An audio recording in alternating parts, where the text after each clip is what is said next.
que entiendan el formuleo y cómo lo plantean, ¿sí? Si no, van a tener que volver, obviamente, a repasar la clase con los apuntes en mano cuando terminen de leer, para engancharle la onda. Esta última partecita que nos falta es como el otro componente que forma el sistema circulatorio. Cuando digo sistema circulatorio es como se nos viene a la cabeza el sistema cardiovascular, pero no es el sistema cardiovascular el único, porque el sistema cardiovascular está formado por un corazón y por una red de vasos formando un sistema cerrado, pero se acompaña en paralelo por este sistema linfático, que es un sistema abierto, con vasos ciegos en cada una de esas lagunas, en los tejidos en donde llegan los capilares, y que permite muchas funciones importantes, de las cuales algunas de ellas las vimos, porque nosotros ya vimos sistema inmunológico. Entonces, es fundamental la participación que tiene el sistema linfático dentro del sistema circulatorio. Lo que pasa es que, claro, no tiene una bomba que lo impulsa, tampoco maneja la misma presión, tampoco maneja el mismo volumen de líquido. Entonces, bueno, eso hace que por ahí pierda importancia cuando se estudia el sistema cardiovascular, pero sepan que cumple funciones fundamentales. Primero que nada, este sistema linfático, a diferencia del sistema circulatorio, como vimos recién, no tiene un corazón, ¿sí? O sea, no tiene una bomba, pero sí esto que están viendo acá, es un conducto en donde se vierte todo el contenido del sistema linfático y que al fin y al cabo es parte de ese conducto en realidad, o sea, de las venas yugulares y el conducto torácico, que justamente llega en confluencia con el sistema venoso y que se termina mancomunando con él. ¿Eso qué quiere decir? Que en realidad el sistema linfático es un sistema ciego y uno dice, bueno, entonces ¿en dónde termina? O sea, se abre en un punto y dónde termina. Y en realidad está terminando en el mismo sistema circulatorio. Es como que vuelve a vertir todo el líquido que recolectó, toda la linfa que recolectó a lo largo de todo el cuerpo y lo vuelve a volcar en el sistema circulatorio. Podemos decir que este sistema linfático, ¿sí?, es el encargado, digamos, de recolectar el excedente de líquido que queda en el intersticio y que no es recuperado por las venas. ¿Por qué puede haber líquido no recuperado por las venas? Porque si ustedes se acuerdan, habíamos visto que en los capilares había una presión en el vaso sanguíneo cuando yo entro al capilar. ¿Que de cuánto era esa presión? Cuando yo entro, 40, bien, de 40 milímetros de mercurio. Y al salir por las venas, 15 puede ser. bien, 15, perfecto. Esa es como cae la presión del sistema, digamos, circulatorio, o sea, cardiovascular, en donde la sangre va perdiendo presión y si bien las proteínas son cóticas, que están en el plasma y que tienden a retener, ¿sí?, digamos, al líquido dentro del vaso sanguíneo y que no se fuga al intersticio, que virtualmente siempre consideramos que está en 25 milímetros de mercurio, de acuerdo a esa diferencia que hay entre uno y otro, o sea, la presión a la que viene la sangre, pero por otro lado la presión en realidad que tendría de retener ese líquido dentro del sistema cardiovascular es menor, entonces la sangre sale.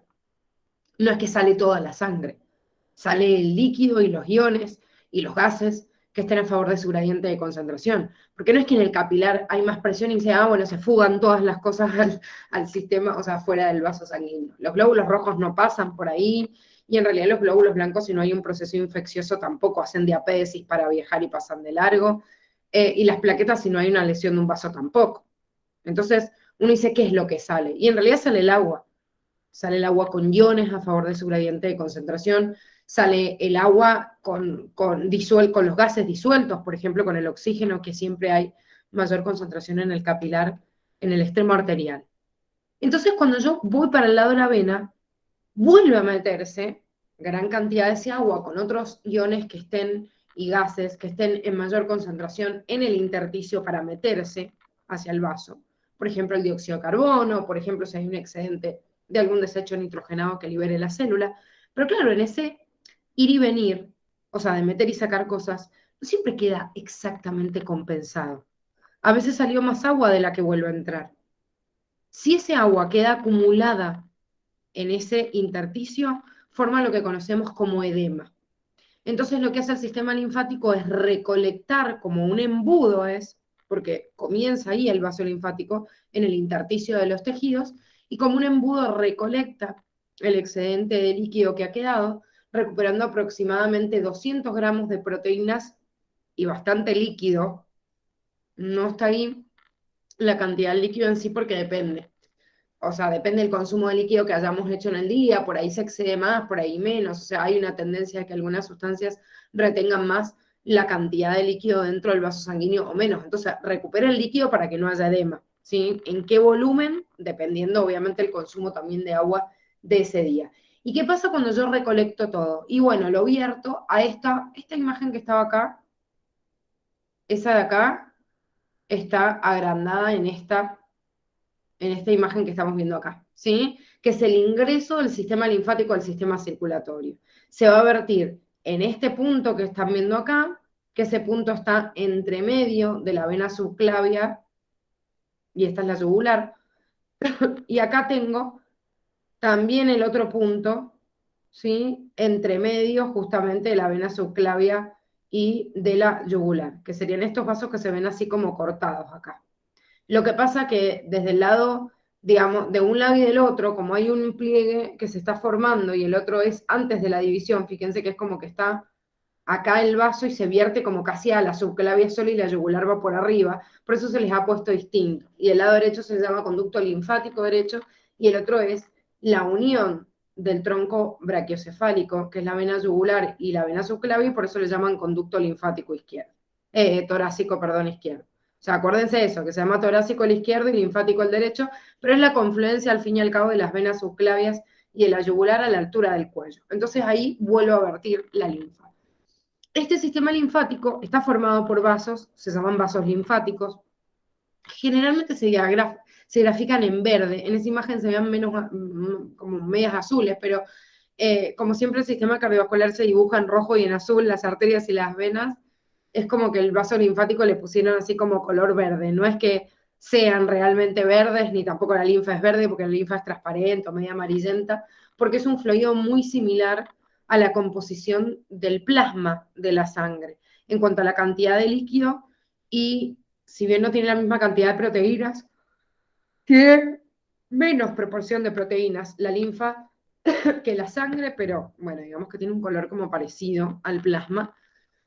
Y tiene un color también amarillento porque se encarga del transporte de lípidos. Por eso vamos a ver también el sistema linfático, no solo el sistema inmune, sino que vamos a ver también sistema linfático y este traspaso de lípidos por la linfa cuando estemos en digestivo, que es la unidad que viene, porque es importantísimo en el transporte también de lípidos. Y el sentido es este: si recolecto lo que sobra en el intersticio, imagínense que nosotros cuando absorbemos cosas desde el intestino, si hay moléculas que por ahí quedaron ahí o son muy grandes y no pueden ingresar fácilmente al sistema circulatorio, cardiovascular, o se ingresar a los capilares sanguíneos porque no se pueden colar entre medio de esos espacios bien chiquititos, van a caer a la linfa. Entonces, en la linfa van a terminar llegando a la sangre, porque se va a terminar virtiendo a la altura del cuello y al fin y al cabo se va a mezclar con la sangre. Pero todos esos lípidos hacen todo un transporte por la linfa y van sufriendo transformaciones de acuerdo a una enzima que se llama lipoproteína lipasa y que está almacenada ahí. Como les digo, lo vamos a ver en la unidad que viene en digestivo. La presión a la cual se maneja la linfa es una presión mucho más baja que la que maneja el sistema cardiovascular, que sale con una presión de 100 milímetros de mercurio aproximadamente desde las arterias, sobre todo de la aorta, y cuando llega digamos, al capilar, como ya vimos, de 40 se reduce a 15, y más o menos de 15, o sea, de 5 a 15 milímetros de mercurio, es la presión con la cual la sangre regresa a las venas, que se denomina bisatergo venoso. O sea, el bisatergo venoso es la presión con la cual yo regreso al corazón desde el bombeo, pero bueno, voy manejando una brecha de 20, de 100, perdón, a 40, de 40 baja a 15 y más o menos de 15 a 5 milímetros de mercurio cuando regresa. En cambio, la linfa no tiene una bomba, entonces no sale con mayor cantidad de presión. Si necesita el ordeñe venoso, el mismo que yo hacía con las venas, bueno, el mismo ordeñe venoso que ordeña las venas también sirve para el sistema linfático, porque los vasos linfáticos como que corren paralelos a las venas y a las arterias. Entonces, lo mismo que comprime de los músculos, comprime a las venas para que ascienda la sangre y se vuelva, digamos, al corazón. Bueno, de la misma manera, la linfa es ordeñada, tiene válvulas de la misma forma que las venas, para que no haya un retroceso y pueda regresar hacia ese centro, o sea, de unificación con el sistema cardiovascular. Ahora, si bien en esto es parecido al sistema cardiovascular, hay vasos y hay linfa, el sistema cardiovascular tiene bombas y, como dijimos, el sistema linfático no tiene bombas. Pero tiene unos cúmulos de depósitos de células que flotan justamente en la linfa, que son los ganglios linfáticos, y que nada tiene que ver con este transporte de la sustancia que yo estoy llevando nuevamente al sistema cardiovascular. ¿Sí? O sea, no tiene nada que ver con volver, digamos, a vertir al sistema cardiovascular el contenido, sino que los ganglios linfáticos nosotros ya lo vimos en Inmune y son centros de relevo de estos linfocitos de las partículas extrañas que andan dando vuelta por el cuerpo. O sea, forman parte del sistema inmunológico. Nada tienen que ver con el circulatorio. Entonces, es como que es un sistema de asistencia, porque evita que se formen edemas recolectando el líquido excesivo, recolecta las grasas que quedaron ahí, forma una función importante del transporte de lípidos, y por otro lado, los ganglios linfáticos sirven para que eso que también está en el intersticio y que llegó primero a la linfa que quizás a la sangre, rápidamente al ser vertido y al recorrer por todos los vasos linfáticos y caer en un ganglio linfático, el ganglio linfático rápidamente activa los linfocitos y esos linfocitos salen por la linfa y pasan a la sangre también y empiezan a proliferar para atacar a todos los agentes patógenos. Entonces hacen como un circuito en paralelo al sistema cardiovascular y como mucho más tranquilo y más relajado, con una presión menor, pero con funciones fundamentales. Hace de asistencia al sistema circulatorio, pero como les digo, a ver, no es como lo mismo que no esté este sistema linfático. Si el sistema linfático no está, se hematizan todos los tejidos, no se pueden cumplir con funciones básicas, o sea, es igual de importante. Quizás no es tan complejo en el estudio como el sistema cardiovascular y no tengo que estudiar la bomba y cómo está dispuesta, pero es fundamental su participación. ¿Alguna duda? Profe, yo quería preguntar, pero es algo, o sea, que tiene que ver, pero quería saberlo acerca de la presión. Mm, Por ejemplo, cuando dicen que una presión tiene 24, ¿sería 240? ujú. Ah, bien, gracias. Sí, cuando dicen 24 están hablando de la máxima nada más. Nunca es correcto decir la presión en una sola variable. En realidad lo correcto es llamarle las dos. ¿Sí? O sea, como si tiene 240 tiene también una mínima, y es importante saber la mínima. Pero bueno, muchas veces le prestan atención a esta subida o este pico de la máxima y están hablando así, de la máxima, y siempre agréguenle un cero a esos números que dicen porque lo simplifican, por una cuestión, digo, para no nombrar un número más grande si en realidad es como un equivalente, o múltiplo de 10, por eso dicen 12,8, ¿sí? O 10,6. Pero bueno, pero 24, o sea, 240 es como una presión muy elevada, es un pico de presión muy elevada, puede tener consecuencias en la salud bastante graves. Las personas que sufren por ahí hipertensión tienen como 145, 150 de máxima, y por ahí de mínima tienen 90, 100, que sería como una basal de una persona hipertensa, que todo el tiempo se tiene que estar medicando. Entonces tiene que tratar de que ese parámetro no se exceda más. Ahora, un pico de presión por estrés o por lo que sea puede disparar obviamente a la presión de una forma muy elevada. Con las consecuencias que esto puede traer, recuerden. Si yo subo mucho la presión de un vaso, puede reventarme un capilar y que se produzca un infarto hemorrágico en alguna parte del cuerpo. Gracias. Pero no, de nada. Pero hace referencia a eso. ¿Alguna otra duda, chicos? La estructura de los vasos linfáticos es igual que la de las venas. Es muy parecida, exactamente. Es como, no, o sea, tiene válvulas, las paredes son finitas, tiene también, o sea, tiene túnica íntima, túnica media y túnica adventicia como un vaso complejo, no como un capilar. Ojo, hay capilares linfáticos, que son los que se abren como embudos, pero no hacen intercambio o hematosis. Entonces, no tiene sentido que tengan un tejido distinto, entonces tienen como las mismas capas y son muy parecidas a las del sistema venoso.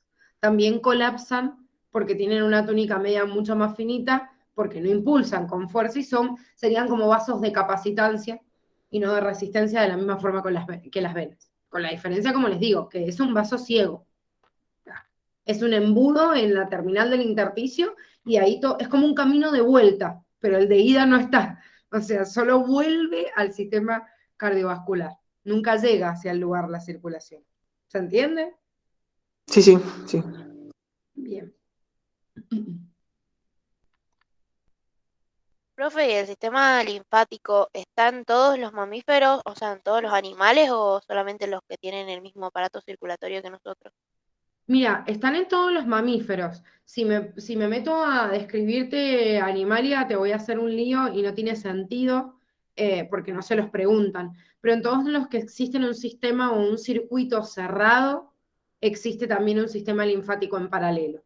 En otros animales no tenés ni siquiera necesidad de que esto exista, porque un sistema circulatorio abierto, por ejemplo, como tiene un molusco, tiene una laguna o un hemocele que cae y ni siquiera tiene sangre y linfa.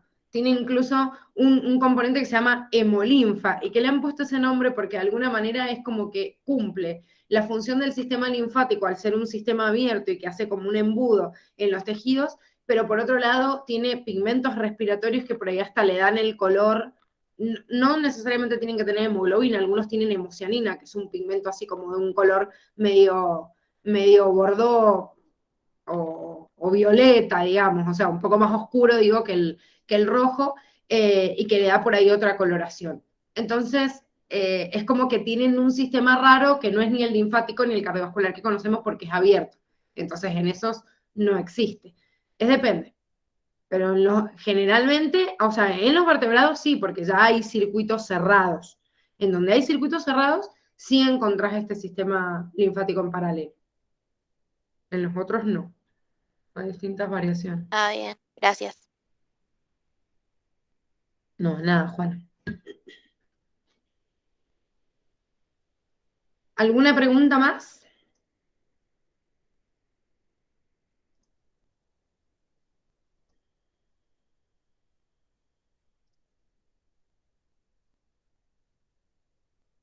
¿No? Bueno, vamos a trabajar ahora con algunos ejercicios, a ver si podemos tomar como ejemplo, modelo, obviamente algunos de los cálculos fundamentales que les pueden preguntar. De algunos, digamos, vamos a ver algunos modelos de ejercicio. Esperen porque lo voy a migrar desde otro lado, pero así lo vamos leyendo. Bien.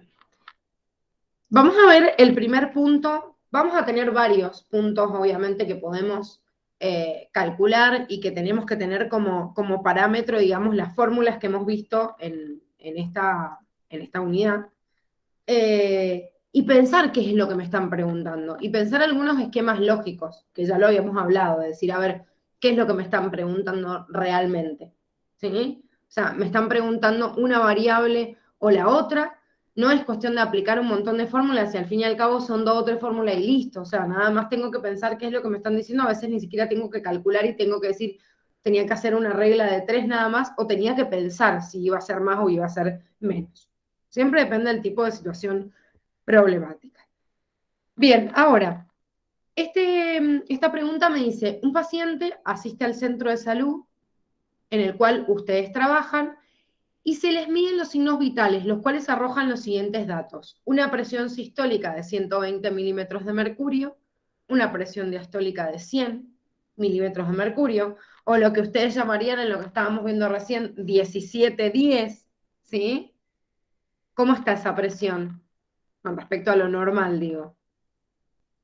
Sería como representado a veces como 1710. ¿Cómo está Está esa alta. presión? Está elevada, ¿sí? Está muy alta. Bueno, y les dice frecuencia cardíaca de 100 por minuto. ¿Cómo está la frecuencia cardíaca? También alta. Ujú. Bien, ahora,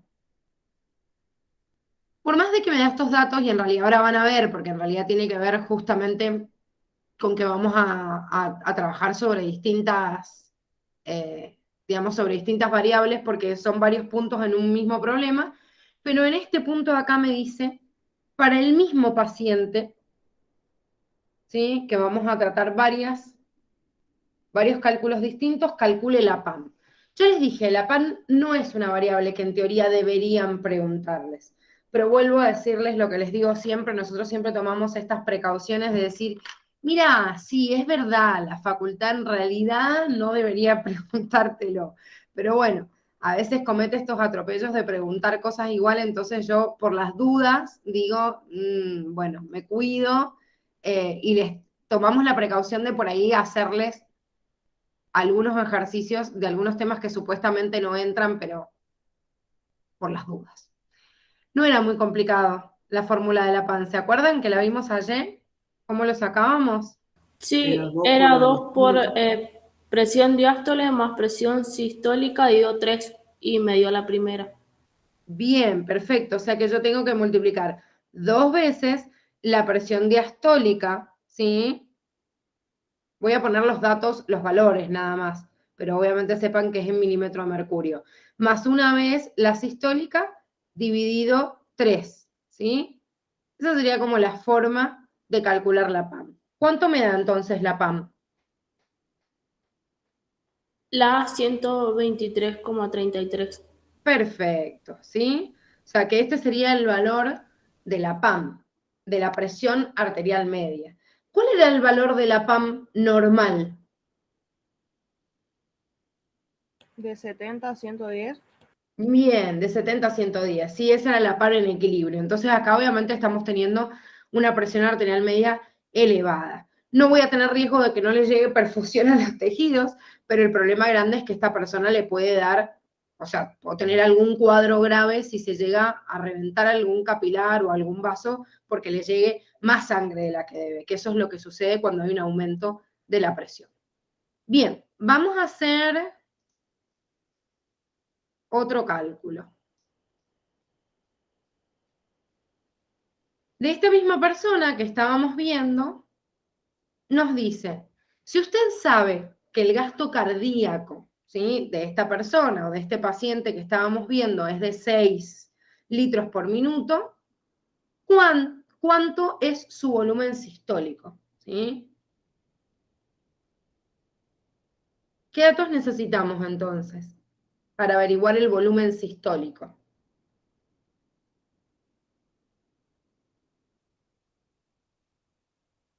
El gasto cardíaco y la frecuencia. Bien, perfecto. Habíamos dicho que el gasto cardíaco era igual a la frecuencia cardíaca por el volumen sistólico. El volumen sistólico o volumen de eyección, que era lo mismo. Entonces, si yo quiero sacar el volumen sistólico, bueno, obviamente tengo que despejar para allá y el gasto cardíaco dividirlo por la frecuencia cardíaca. Eso quiere decir que el gasto cardíaco, que es de 6 litros por minuto, acá es importante colocar las unidades de medida, porque fíjense cómo tienen las respuestas expresadas, o sea que no me va a dar lo mismo, dividido 100 latidos por minuto, que es lo que nos había dicho la consigna anterior, que les dije que era el mismo problema, ¿sí? Expresado de esa forma. Entonces, ¿cuánto me va a dar? O sea, ¿cuál de estas respuestas tengo que marcar? Porque me tengo que fijar la unidad de medida también, que eso es lo importante. 0,06. Bien, 0,06 porque es en litros, ¿sí?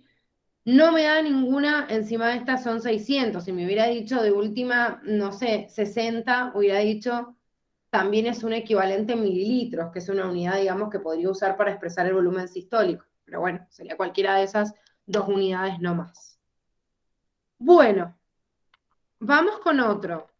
Les estoy poniendo así como los más facilitos o los más sencillos al principio, así vemos cómo calcular las variables básicas y después vemos algunos problemitas en donde sea un poco más complejo.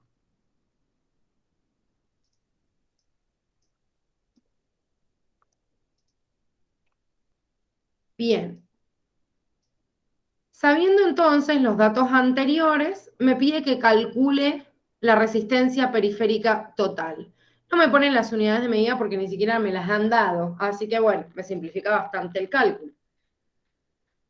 Como tienen acá un agregado de una fórmula, que la facultad puede llegar a hacerles esto, de poner alguna variable que desconocen o que en la teoría no está, pero que en realidad de alguna manera lo pueden expresar así, o lo pueden derivar en realidad de la ley de Poiseuille, que habíamos visto, que supuestamente era un anexo, en donde digo que la presión es igual al gasto cardíaco por la resistencia. Y cuando digo la presión arterial, obviamente es la presión arterial media, porque no pongo un parámetro de 80 a 120. O sea, cuando me está hablando de esa presión arterial, obviamente me está hablando de la presión arterial media. ¿Cuánto nos había dado la presión arterial media? 123. Perfecto. O sea que si yo tengo la PAM sobre el gasto cardíaco despejando esta fórmula, tengo que poner los datos que obtuve de 123 milímetros de mercurio, y bueno, el gasto cardíaco me lo daba en el dato anterior de 6 litros por minuto, ¿sí? Bueno, era 123, creo que 33, ahora me fijo. Sí, era periódico. Así que si se fijan y lo calculan, o sea, lo colocan periódico, les va a redondear más el Sí, número. es la D. Bien, para darle 20,5 periódico. Sería esa opción el valor de la RPT, ¿sí? Hasta acá yo creo que no tienen ningún inconveniente. Vieron que son cálculos como sencillos.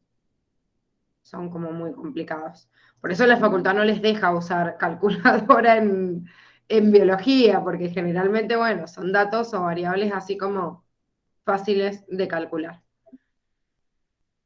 No les digo, si les digo que durante todos los años, o sea, en todos los años les viven tomando esto, les miento, chicos, porque la verdad es que hay años que no aparecen ejercicios de circulatorio, pero hay otros en donde aparece un problemita. Entonces vemos algunos modelos, no es que les van a llenar de ejercicio, no es como genética, que siempre me va a encontrar un problema por lo menos o una pregunta teórica de genética.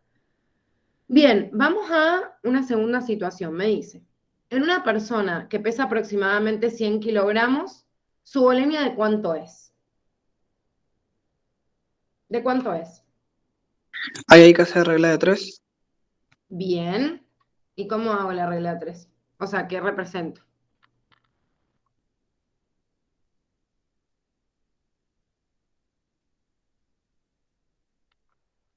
El Puedo sacar 8% regla de 3, puedo en sacar volumen. porcentaje, por eso les digo. Ah, perdón. El 8% en volumen. Bien, es el 8%. O sea, que si querés plantear una regla de 3 desde el valor, por ejemplo, decís, si 110 kilogramos son el 100% del peso de la persona, ¿cuál es el 8%? ¿Sí? Bueno, esa sería una regla de 3. Te digo porque lo puedes plantear como porcentaje con una relación directa. Si ustedes dividen eso, les va a dar 8,8. Y uno dice, claro, pero son 8,8 kilogramos y no litros. Les cuento una cosa. La densidad de la sangre es un poco más elevada que 1. O sea que no me debería darme exactamente la misma relación. Pero si ustedes lo calculan como es 1,0 tanto, o sea, como que no tiene exactamente la misma densidad del agua, pero se toma dentro de los parámetros como una homología. A veces lo representan como un poquito más, o sea, es un poco más de litros que kilogramos. Pero si ustedes se fijan, nunca va a llegar a este valor, porque la densidad es de 1, tanto, o sea, nunca me va a generar un índice que va a ser, fíjense, desde 8 sería el 20% más. O sea, no. Entonces, si bien no es lo mismo tener kilogramos que litros, como la densidad es cercana a 1, tomamos este valor. Esto es importante, por una pregunta teórica o lo que fuera, me lo podrían preguntar porque la sangre yo siempre la mido en litros y el peso corporal en kilogramos. ¿Sí? Entonces, tomen como si fuera la densidad cercana a 1. O sea, no es que es 1. No me pueden preguntar una pregunta teórica y yo digo, no, sí es 1. No, no es 1, es un poco más que 1, pero lo podríamos tomar como parámetro. Después me dice, en la persona anterior, el volumen plasmático de su sangre es aproximadamente ¿cuánto? ¿Cuál es el volumen plasmático?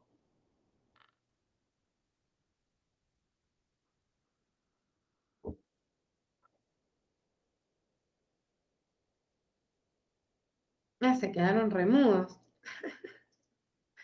¿No saben qué les están preguntando o están calculando? Era el porcentaje de plasma y no de células. Bien. ¿Y cuál es el porcentaje de plasma y no de células? Era el 40%. Ese era el hematocrito, al revés. Ah, era al revés. Es de 55 al 60.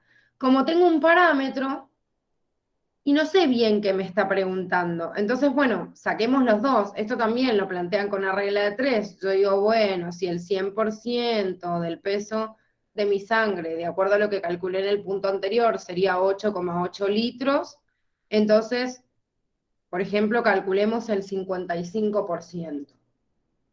55 por 8,8 dividido 100 me da 4,84 litros.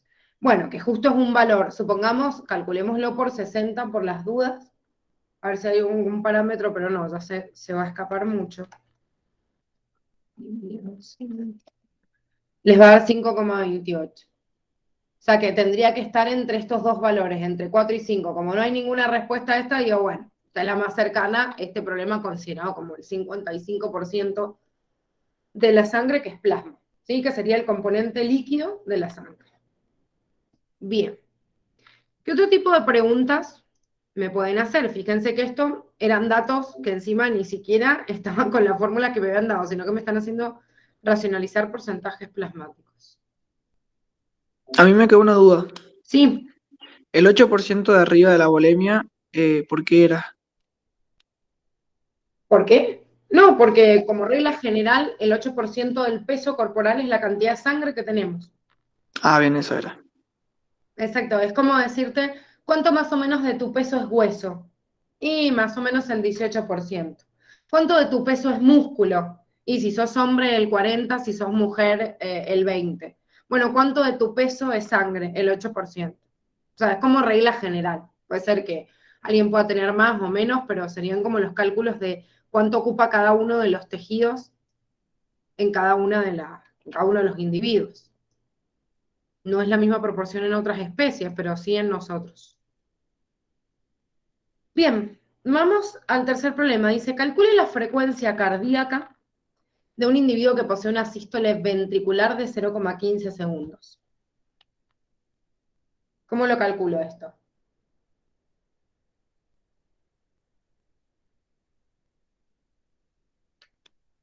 ¿Están así con papelito y lápiz al lado haciéndolo o están pasivos esperando que yo lo resuelva nada más? Porque está bueno que se pongan ustedes a hacerlo en paralelo así van practicando. ¿Cómo calculaban la frecuencia cardíaca?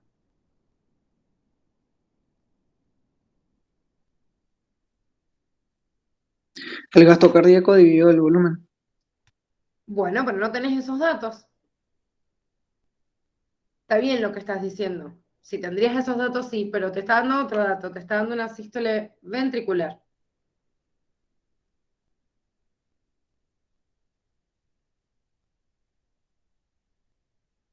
Entonces, No sé. miren, frecuencia cardíaca, ¿en qué se medía? ¿En qué unidad?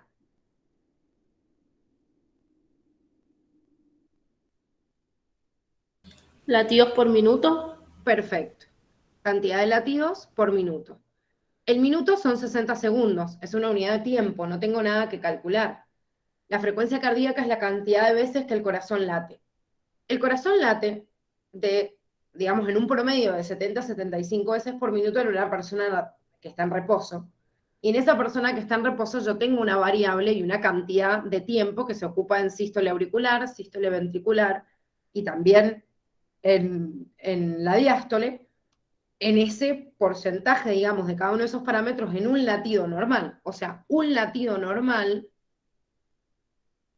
estaba compuesto por un 12,5 de tiempo que el corazón estaba en sístole auricular, un 37,5% en tiempo que estaba contrayendo sus ventrículos y un 50% del tiempo que se está relajando, o sea que está en diástole. ¿Sí? ¿Eso se lo acuerdan? ¿O no? Cuando vieron latido. Me acuerdo de los segundos, pero no del porcentaje. Bueno, el porcentaje es importantísimo porque con esto van a calcularlo. Como les dije, el porcentaje es un dato que nosotros se los agregamos para que ustedes tengan una noción de cómo calcular un problema como este, porque la verdad es que el Curtis no les dice eso. El Curtis les dice que un latido que en una persona que está latiendo su corazón 75 veces por minuto y que su latido vale 0,8 segundos, bueno, de esos 0,8, 0,1 segundo corresponde a sístole auricular, 0,3 segundos a sístole ventricular y 0,4 a diástole. Sí, está bueno que me den esos datos, pero esos datos en realidad me sirven para tener una idea de qué es lo normal y cuál es la situación que me están planteando acá. Fíjense, si un latido, lo vamos a poner en otro color, si un latido en equilibrio, digamos, en una persona que está en reposo, valía 0,8 segundos, y estos parámetros de cada uno eran de 0,1 segundos, esto de 0,3 segundos, y este de 0,4 segundos. Fíjense, si la sístole ventricular tiene este valor y en una persona en reposo tenía esta, fíjense que está valiendo la mitad la sístole ventricular. Pensemos rápidamente, ¿cuánto va a ser la frecuencia cardíaca si la sístole ventricular es de la mitad?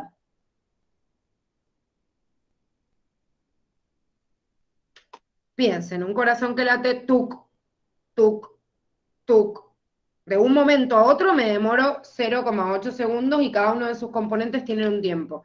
Si esto dura menos, ¿sí? Y en vez de hacer tuc, tuc, hace tuc, tuc, tuc, tuc, tuc. Entonces, la frecuencia cardíaca, ¿cómo va a ser? Mayor. Mayor. Menor. Y de hecho, como el tiempo es la mitad, la frecuencia cardíaca va a ser el doble. Pero esto es para que ustedes rápidamente, mirando el problema, puedan marcar la respuesta. Ahora, ¿cómo lo calculo numéricamente? Miren, estos porcentajes son fundamentales para calcularlo, para yo llegar a este valor.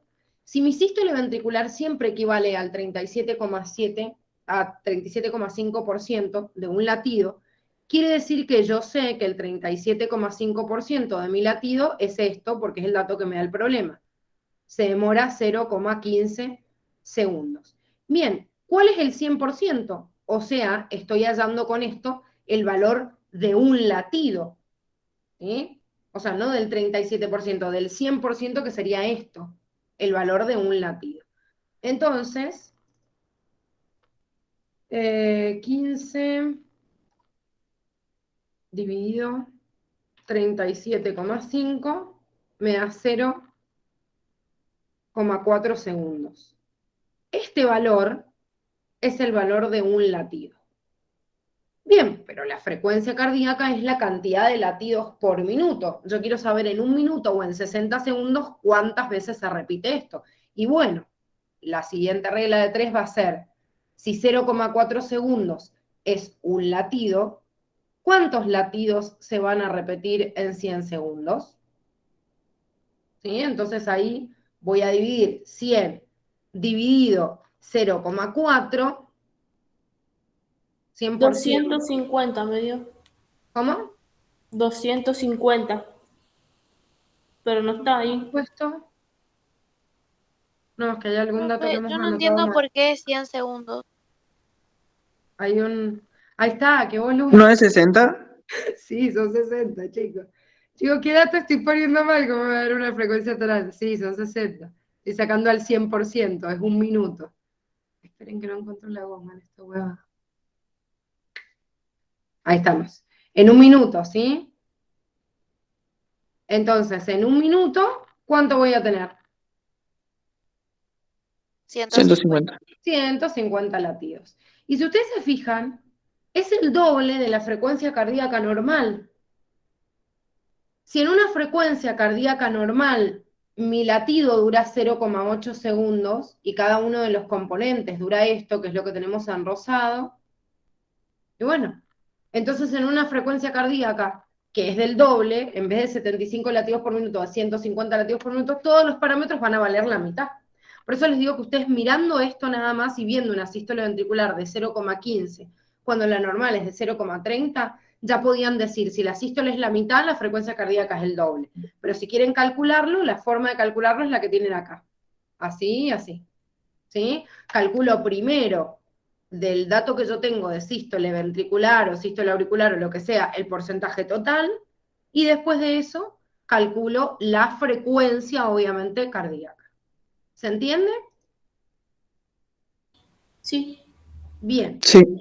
Bueno, vamos a hacer un problemita un poquito más complicado, pero bueno, que nos ayude un poquito a integrar los conceptos. Esperen. Ahí estamos. Bueno, este problema dice, considerando una frecuencia cardíaca de 70 latidos por minuto y un volumen sistólico de 0,07 litros por latido, calcule la cantidad de sangre total que bombeará el corazón de una persona sana durante toda su vida, y me marca 85 años, y exprésela en la cantidad de piletas olímpicas de 50 por 20 por 2 metros que podría llenar con ese volumen total de sangre. O sea, me están dando como dato la frecuencia cardíaca y el volumen sistólico con el cual yo puedo calcular el gasto cardíaco, que sería la cantidad de litros que yo bombeo por minuto. Y contando así una persona ideal, o sea, ideal digo porque no tenemos siempre el gasto cardíaco constante, pero voy a tomar como media ese gasto cardíaco, digo, bueno, tantos litros bombeo por minuto. Bueno, eso por minuto. ¿Cuánto voy a bombear en 85 años? Y después de sacar todo eso, ¿cuánta sangre voy a bombear? En vez de expresar toda esa cantidad enorme en litros, lo tengo que expresar en cantidad de piletas olímpicas. ¿Se ubica en lo que me está preguntando el problema? Esta fue una pregunta de examen hace un par de años atrás. Sí. Bien. ¿Por dónde empiezo entonces? A plantearlo. ¿Qué es lo que calcularían primero? El gasto cardíaco. Perfecto. Lo primero que voy a calcular va a ser el gasto cardíaco, de acuerdo a los datos que me dan.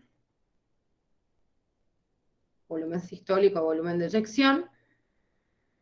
Y tenemos la frecuencia, 70 latidos por minuto, y lo multiplico por el volumen sistólico, que es 0,07 litros por latido. ¿Cuánto me da esto? 49. 4,9 te debe dar. Porque 49 es como un montón. Ah, sí, sí, sí, sí. Bien, 4,9. Que bueno, es parecido, vieron que dijimos que el promedio es de 5 litros por minuto, ¿sí? Me dio un poquito más bajo, pero vamos a tomar el valor exacto porque, bueno, nos va a variar en esa cantidad de litros. Bien. Entonces el corazón de este hombre bombea 4,9 litros por minuto. Lo primero que yo quiero saber es cómo hizo para bombear, o sea, cuánta cantidad más o menos de litros bombeó durante toda su vida. Entonces, ¿qué tengo que hacer? Ya tengo este dato. ¿Qué más tengo que hacer? Paso los minutos a, qué sé yo, días, después años. Bien, o sea, los años los paso a minutos para Claro, poder o hacer sea, una los relación. minutos O lo serían pueden hacer al revés, 85 como años. ustedes quieran.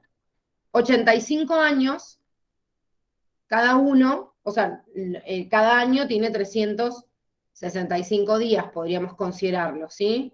Cada día tiene 24 horas, ¿sí? Y cada hora tiene 60 minutos. O sea que si ustedes hacen un cálculo de cuántos minutos podrían ocurrir en todo ese tiempo, por 60, les va a dar, espera, cualquier cosa.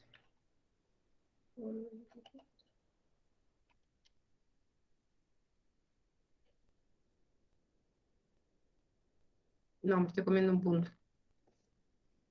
¿Lo están sacando ustedes también? Por las dudas que haya apretado mal, que tengo la calculadora en la otra pantalla, se me hace un lío. Sí, yo lo saqué, pero ¿Lo distinto. mismo? ¿Ah? ¿Cómo lo hiciste? Yo quería Me pasar da el la C. 4,9 años. Ah, bien, bueno, como vos quieras. Lo que pasa es que te va a dar un número chiquitito. ¿Yo por qué calculé los minutos? Calculé los minutos Porque si yo tengo 4,5 litros por minuto, yo después de haber calculado esto, lo voy a poner en otro color, digo, si en un minuto mi corazón bombea 4,9 litros, ¿cuántos va a bombear en 44.676.000 minutos? ¿Sí? Si ustedes se fijan y calculan eso, les va a dar 218.912.040 litros. O sea que esa sería la cantidad en litros, ¿sí?, que yo voy a bombear en 85 años. Algunos desesperados y los primeros en el examen, cuando les tomaron esta pregunta, ¿qué hicieron? Se fueron y marcaron la C. Aparte es un número tan bonito que me dé justo redondo, ni la pienso. Pero esa no era la pregunta del problema. ¿Cuál era la pregunta del problema? La cantidad de piletas que se pueden llenar con eso. Exactamente, la cantidad de piletas. O sea que todavía me falta un cálculo más. ¿Qué tengo que calcular?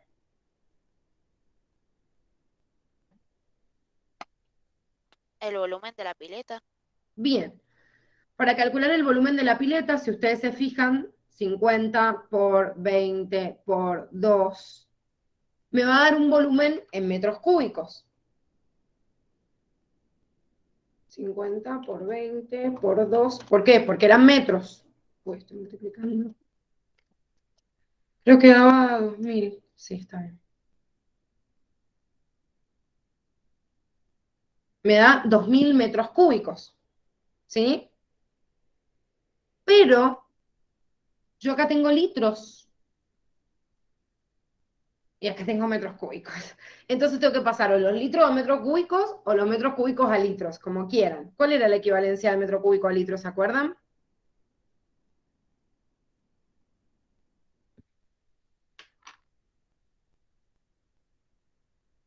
¿Se acuerdan o no? Estamos haciendo así como un repaso hasta de unidades de medida.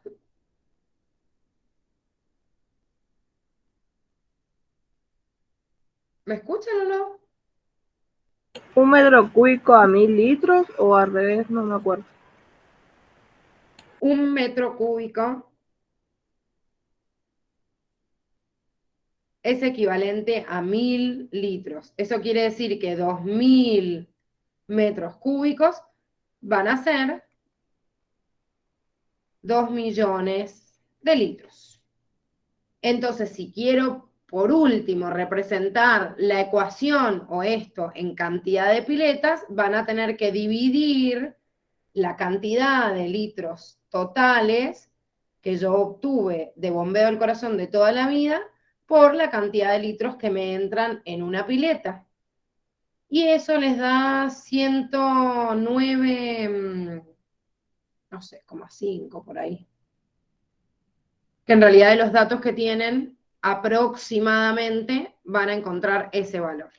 ¿Sí? O sea que voy a llenar en 85 años 109 piletas olímpicas, para que se den una idea de lo que trabaja el corazón, o sea, la cantidad de litros que va a bombear. ¿Se entendió? Sí. Sí. Bien. Este es un problema que no es que es tan complejo en sí, porque están pasando días, o sea, años a minuto, es solo en la aplicación de frecuencia, la ecuación de gasto cardíaco y frecuencia.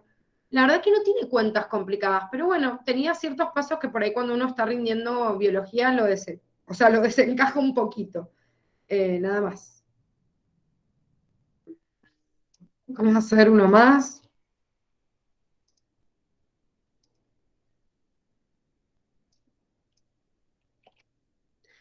Bien, esta otra situación problemática me dice, considerando que una persona tiene una sístole ventricular de 0,225 segundos y libera 80 mililitros de sangre en cada contracción ventricular, podemos considerar que las opciones abajo mencionadas son correctas excepto. Bueno, acá me da datos, pero en realidad cada pregunta me abre una consigna nueva, así que me tengo que fijar a ver qué me está diciendo, si puedo hacer un registro de los datos para no perderme. ¿Sí? Tengo sístole ventricular de 0,225 segundos y tengo como dato un volumen sistólico, que ese volumen sistólico se los expresa en 80 mililitros, que sería lo mismo que 0,08 litros, porque bueno, generalmente se usan litros. La primera me dice, podemos suponer que su gasto cardíaco es de alrededor de 8 litros por minuto. Bueno, primero, para calcular el gasto cardíaco, como ya vimos, tenemos que calcular primero la frecuencia cardíaca multiplicada por el volumen sistólico. Si la sístole ventricular era de este valor, volvemos a lo mismo que habíamos planteado. Si el 37,5% del tiempo de un latido son 0,025 segundos, el 100% me va a dar el valor de un latido. ¿Sí? Entonces, dividido 22,5 dividido 37,5 me da 0,6. Esto es un latido. Volvemos lo mismo. 0,6 segundos son un latido. Entonces, ¿qué pasa en un minuto? O sea, en 60 segundos. Y 60 dividido 6 me da 100 latidos, lo cual me daría una frecuencia cardíaca de 100 latidos por minuto. Bien, obtuve la frecuencia. Pero me pregunta el gasto cardíaco. Gasto cardíaco era frecuencia por volumen de eyección. O sea, 100, bueno, latidos por minuto, por lo que me habían dado como dato en el problema, 0,08 litros por latido. O sea que si se fijan, el gasto cardíaco me da aproximadamente 8 litros por minuto. O sea que la primera está bien, ¿sí? Es correcta. Vamos a la segunda. Me dice, su frecuencia cardíaca puede haber aumentado. ¿Está aumentada? Sí, veo que hay un 100 latidos por minuto. Es más elevado de lo normal. Puede haber aumentado por efecto del sistema parasimpático. ¿Está bien eso ¿El o no? parasimpático no relajaba el cuerpo? Bien, no, no sé si O relaja sea, todo el cuerpo, claro. pero sí es verdad que en los vasos sanguíneos, ¿sí? No tenía efecto y en el corazón sí. Y en el corazón lo que hacía es bajar la frecuencia del marcapasos. O sea, no relaja el cuerpo, pero sí el corazón, eso sí. O sea que nunca voy a tener un aumento de la frecuencia cardíaca por estimulación del parasimpático, sino del simpático. Si no, tendría que haber una bradicardia que sería menos de 75 latidos por minuto. Bien, esa es la que está mal. Corroboremos las otras nada más para corroborar que realmente estén correctas. Dice, el latido cardíaco de dicha persona es de alrededor de 0,6 segundos. Es lo que calculamos justamente acá. Lo que vale un latido a partir de la sístole ventricular, está bien. Y después dice, el corazón se encuentra en sístole aproximadamente 0,3 segundos. Y en realidad, ¿qué me está queriendo decir con esto? Con el valor total de sístole. 0,6 segundos en este paciente es un latido. Si bien 12,5% del tiempo yo estoy en sístole auricular, 37,5% estoy en sístole ventricular, y bueno, y el otro 50%, como habíamos dicho, en diástole, en sístole 12,5 más 37,5 es el 50%, o sea, el corazón está aproximadamente la mitad del tiempo relajado en diástole y la mitad del tiempo contraído. Y no me dice qué es sístole. Entre la sístole ventricular y auricular, si yo las sumo las dos, y sí, me va a dar 0,3 porque si el latido total es de 0,6, la mitad es en sístole y la mitad en diástole. Y la mitad de 0,6 es 0,3. ¿Se entiende? Sí, se entiende. Pero perfecto. ¿Alguna duda, chicos? Profe, entonces, pero si la C también estaba bien. No, si tenías que marcar la que estaba mal, no que la que estaba bien. Perdón. Miren, les voy a mandar así como, no son tan complicados los dos que quedaban, pero como para que también practiquen. A ver, esperen que quiero que les llegue al grupo. Otros dos problemitas Si quieren los revisamos en un ratito mañana, antes de arrancar con el TPO aleatorio, o cuando empecemos la corrección, no importa, porque para que tengan 2 cálculos más para practicar, ahí les tendría que haber llevado al grupito de WhatsApp. Entonces, practiquen de esta manera, si algún cálculo, mañana van a tener una preguntita esta, pero la idea es que el modelo del TP evaluatorio fuera como un poco más real.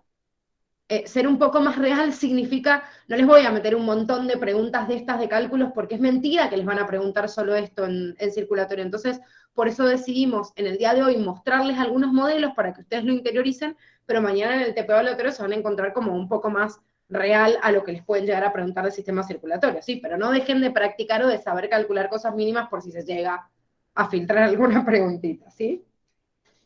Bueno, justo con la campana. ¿Alguna pregunta o duda, chicos? Por ahora no. Bueno, primero, nos encontramos mañana para hacer el TPO aleatorio, hacemos y después corregimos. El viernes sepan que empezamos con la unidad siguiente, así que por favor.